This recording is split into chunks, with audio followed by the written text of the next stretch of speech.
You may have noticed that only assholes like to talk about politics.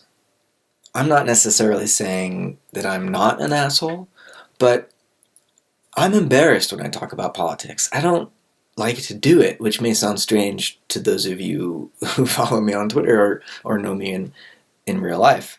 I talk about politics a lot. I talk about it with whoever wants to talk about it. But I'm embarrassed to do it, especially with people whose opinions I don't already know, because I don't want to upset anybody. I really don't. I feel like politics is it's the practice of making friends, right? I mean, there's political theory, right? But when we're doing politics, when we're politicking, we're trying to make friends. We're trying to forge allegiances with other people, and we're trying to um, make society with one another, right? Society is not just something pre-given and out there that like we're inside of. It's society. It's better to talk about a social process, right? We human animals make society together. If we don't make it, it wouldn't exist, right? And some of the ways that we've come to make society or societies in the current age include the market and the state. Um, we have the home. We make society in the home, in the market, with the state. We make society in our churches, in our mosques, in our temples, and our spiritual communities.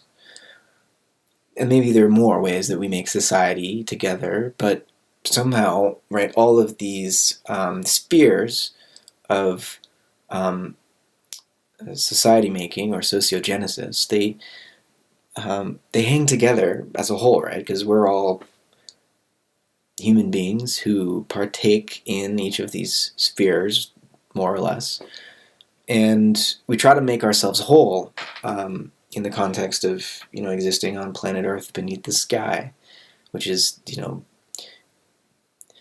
being alive on Earth beneath the sky. It's a refrain of mine. You may have heard me say it many times before, and I feel like it speaks to a cosmological context, an elemental or archetypal context that we're so quick to dismiss nowadays in our disenchanted age, that I just like to remind people we live on Earth beneath the sky, right? What is Earth? What is the sky? What is life? I mean, then it opens all these questions, right? But that's our context. Have you seen the Milky Way recently? Have you been in a place dark enough so that you could behold what the sky really is? Have you been to the Grand Canyon? Have you been to Yosemite Valley? Have you been to Mount Everest, the Amazon River? Have you seen the sublime body of Gaia? That's where we are. That's what we are. And so there are certain metaphysical presuppositions to doing politics, right? And here it's like I'm doing political theory already. Um, so the practice of politics is making friends and enemies, because you can't make friends with everybody, right? And you try, and sometimes you're like, whoa, we're not going to be able to play on the same team. How do I defend myself from this threat? Sometimes politics turns into war. Um, that sucks, right, when that happens. But it's if we're realistic about human affairs, like we so far have not been able to avoid doing this. So politics is the practice of making friends. Sometimes you need to make enemies to preserve the friends you've already made. But politics is also, there's a theory behind it, right? And we can do metaphysics here, and we can ask questions like, where does political power come from? What is the individual? What are the rights of the individual? What is the concept of a right? Where does this come from? If it comes from religion, okay, they're God-given rights. Or if it comes from legal theory, or some sort of humanism, Okay. But what is the individual who holds these rights? What is the individual who John Locke would say is capable of taking nature and through labor turning it into property? What is the individual that it is able to enter into contractual relationships with other actors in a market? What is exchange? And how do these actors rationally calculate the profit and loss potential of each exchange that they make? I mean, this is the whole model of what human society is under neoliberal capitalism, right? Everything is reduced to self-interested actors exchanging goods and services or energy in an ecosystem, competing with one another so as to maximize their own profit, right? Biologically, they maximize organisms maximize profit by making more copies of themselves and outcompeting others. And in the economy, corporate firms succeed by making more copies of their money. You can say biology is from Dawkins' sort of neoliberal capitalist Darwinism.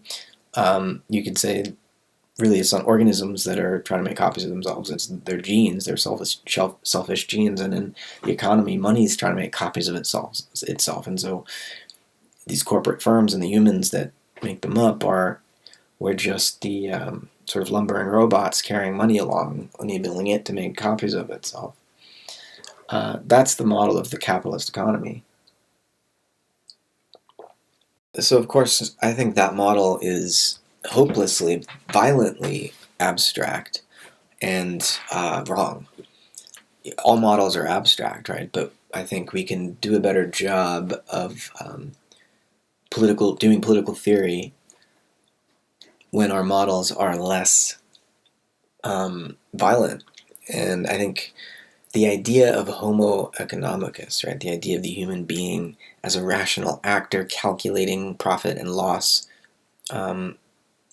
in exchange with other autonomous individuals, it's a model of the individual as if we just spring up fully formed out of the mud as adult men, ready to vie for market share.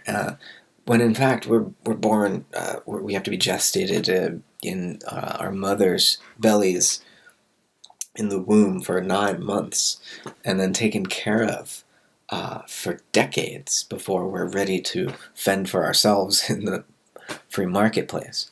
And so, we're raised by mothers, we're raised by communities, and our individual freedom, should we ever come to have or realize any, is totally dependent on and interdependent with this nexus of communal and biological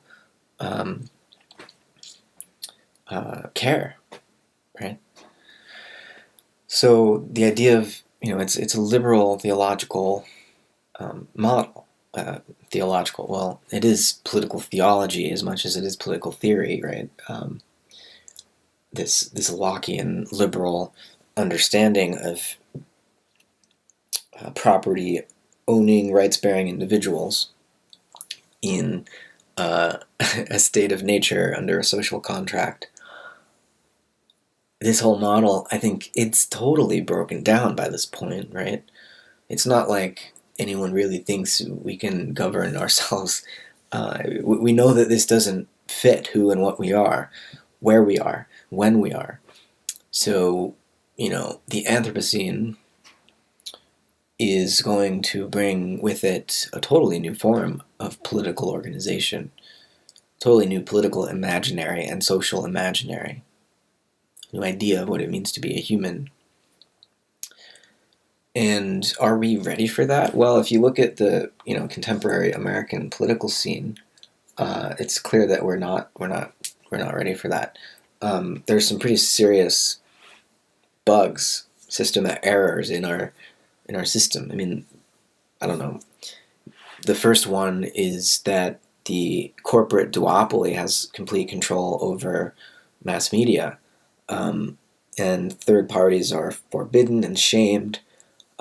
Social media is denigrated as not representative of real American opinions, um, and we're only allowed to make two choices. It's like either we're Democrats or we're Republicans, right? And there's an article in the New York Times today about the various schisms within the Democratic Party, right? And there's so many candidates vying for the nomination. It's unclear who it's going to be, and they barely acknowledge Bernie, who by all measures seems to be surging to the front of this race. I mean, yeah, I know Biden is still in the lead, especially in South Carolina, and the African American community, especially the older half of the African American community, really likes Biden.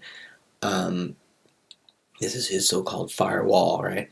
But I don't know if that's going to last. I think the younger Bernie supporters are going to talk to their grandparents and convince them. A lot of them are going to convince their grandparents that there's been a generational shift in the way the economy works, and that the inequality of our current capitalist economy has reached unjust levels, right? And there needs to be a correction, and Bernie is offering that correction. Reining in the market, not eliminating the market. He's not a communist, right? He is just trying to bring basic civilized European social welfare to the United States, which it's already in our Constitution, right? It's just really we're still dealing with the legacy of slavery in so many ways, and the understanding of what it means, for what, hundreds of years on this continent when Europeans got here. Only landowning men, white men, could vote or participate in politics, and it took a long time and a lot of struggle for that to change and for this to become a more democratic nation, where people of all genders and races and religions are allowed to participate. That's not necessarily, we still have laws being passed, needing to be passed to secure voting rights for certain members of our public body, in 2019. So this is an ongoing fight, right? This isn't an accomplished fact. But as long as we have this corporate duopoly, and we're forced to choose between the Republicans and the Democrats, between Trump and Biden, and Biden sounds more and more like Trump every day, right? Challenging one of his the attendees at a town hall he gave in Iowa this past week to a push-up contest, and saying he was low IQ, because he brought up this potential voter. I don't know who he's voting for, but he brought up Hunter Biden and Burisma and that whole side of the story here with what Trump's being impeached for. And it's not as though, there's no evidence that Biden broke the law, but there is evidence of just your old, run-of-the-mill legal corruption that is pervasive in our nation's capital. Corporate lobbyists run the show, and Biden has also said, of course, he's going to let high donors to his campaign become diplomats when he's the president. Exactly what Trump and the Republicans do. So these are our choices. No, I don't think that should be how we do politics. I don't think the political establishment should be shaming third parties and third party candidates and third party voters. If you're one of the sorts of people that just has enough wealth on hand that you don't really need to work, or if you're one of those people that does work, You have an office high up in a skyscraper somewhere, and you're on the phone all day, and you're making deals and stuff, and then you go home uh, to your slick penthouse apartment, and that, yeah, it's work. Um, but the level of sweat and the stress is the stress, right? Everybody's stressed. A lot of these guys end up jumping out the window off that penthouse apartment or business office. Um, so this is sad stuff, right?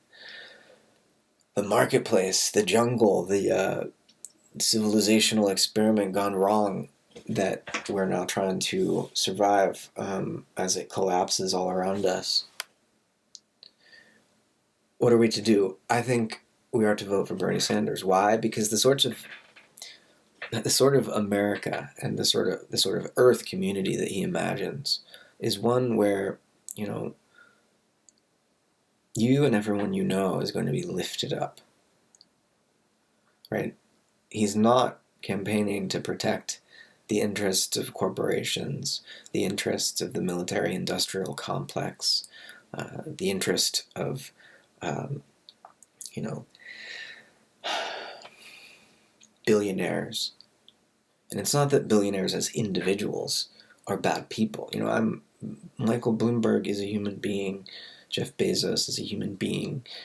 Elon Musk is a human being. They're just guys, right? They're just dudes. I'm not mad at them. But the system that empowers single men, usually, to control that much wealth is a wildly off-kilter, dangerous. Its proponents would say dynamic, but I'd say dangerous, careless. In terms of if you analyze the risk involved in some of the techno-capitalist ventures that a lot of these firms are on, the risks are apocalyptic, right? And it's too late. It's too late. Capitalism has fucked the earth, and the trauma of that rape will ripple for thousands of years, maybe millions of years, depending on how quickly we decide to turn things around or how quickly we just go extinct. But our presence will ripple. And we have a choice. We still have a choice. An atomic bomb of death or an atomic love. We do still have a choice. But time's running out. So vote for Bernie Sanders.